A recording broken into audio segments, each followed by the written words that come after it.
사회기자임 정태웅. 한범수입니다. 첫 번째 키워드입니다. 백윤식 씨 배우죠? 네. 에세이를 냈나요? 아니요, 정확히 말하면 백윤식 씨의 전 연인 에세이에 백 씨가 등장한 겁니다. 전 연인이라고 하니까 어렴풋하게 기억이 납니다. 가물가물하시죠? 네. 한번 설명드릴게요. 2013년으로 거슬러 올라가는데요. 백 씨와 방송사 기자 A 씨의 교제 사실이 알려진 거죠. 당시 나이 차이가 30살이나 돼서 더 관심을 모았었고요. 네, 헐리우드 배우 같다 이런 말도 나왔었는데 네. 해피엔딩으로 안 끝났었죠, 백 씨? 맞아요. 이별 과정 또한 순탄치 않았습니다. 백 씨에게 다른 여자가 있다. 또 백 씨의 아들에게 본인이 폭행당했다면서 관련 기자회견까지 자청했다가 돌연 취소하는 해프닝도 당시 있었고요. 결국 백 씨가 손해배상 소송을 제기하자 사과하면서 당시 사태는 일단락 됐었죠. 이렇게 소송까지 가니까 연예 뉴스가 사회 뉴스까지 됐었어요. 네, 맞습니다. 그런데 이번에 에세이를 내면서 다시 문제가 불거진 것 같아요. 네, 다시 백 씨가 소환된 거죠. 지난해 A 씨가 백 씨와의 만남부터 이별까지를 담은 이 자서전을 출간한 건데요. 아무래도 백 씨의 사생활이 좀 포함돼 있다 보니까 당시 문제가 됐던 거죠. 결국 백 씨는 과거 화해 과정에서 자신의 얘기를 하지 않기로 합의했었다면서 출판을 금지해달라는 소송을 제기합니다. 아까 키워드가 백윤식 에세이 폐기하라 이거였잖아요. 네, 결국 폐기가 됐나 봐요. 맞습니다. 소송에서. 선고가 오늘 있었고요. 재판부는 문제가 되는 일부 내용들을 삭제하지 않고서는 판매해서는 안 된다면서 또한 이미 출판된 서적도 회수해서 폐기하라고 판단했습니다. 뭐 사실상 백 씨의 손을 들어준 거죠. 10년 전 만남이 좋은 추억이 아니라 악연으로 남았습니다. 보기 좋지 않습니다. 안타깝습니다. 그렇습니다. 네, 다음 키워드 보겠습니다.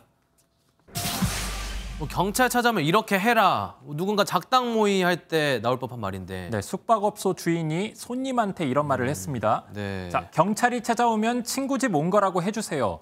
이렇게 모의했다고 하고요. 영상 일단 볼까요? 네, 보면은 일단 서울 홍대 입구역 주변이라고 나오죠. 네. 형태 봐서는 그냥 오피스텔 건물 같아요.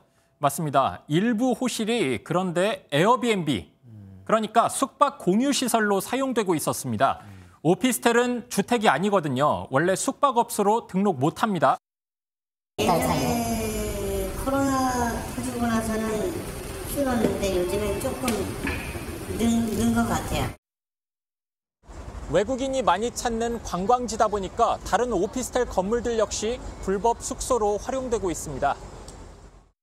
경찰이 단속해보니까 한 달 동안 305건 더 나왔습니다.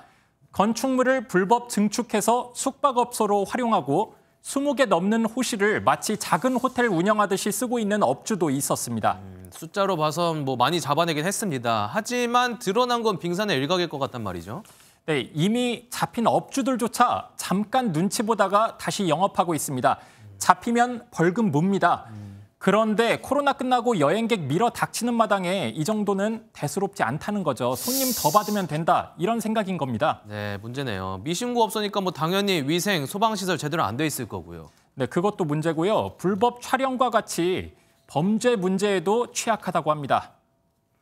훨씬 더 많을 수도 있겠죠. 등록된 숙박업소 모텔이나 이런 데 있는데.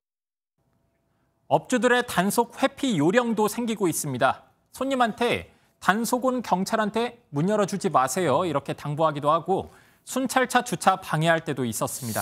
그런데 궁금한 게 이런 손님들은 몰랐던 거예요? 이걸? 대부분은 몰랐고요. 또 처벌 대상이 아니어서 희미하게 아는 상태로 그냥 넘어간 손님들도 있었습니다. 네, 뭐 이게 참 에어비앤비라고 해서 무조건 합법업소는 아니라는 점 다시 한번 손님들 꼭 알아둬야 할 것 같습니다. 여기까지 하겠습니다. 사회기자 M이었습니다. 안녕하세요. 김주하입니다. 공정하고 신속한 MBN 뉴스, 유튜브를 통해서도 만나보실 수 있습니다. 특히 더 많은 뉴스와 라이브를 보고 싶으시다면 오른쪽을 눌러서 구독하시면 됩니다. 어렵지 않죠? 빠르고 정확한 뉴스로 계속 찾아뵙겠습니다. MBN 뉴스를 시청해주신 여러분 고맙습니다.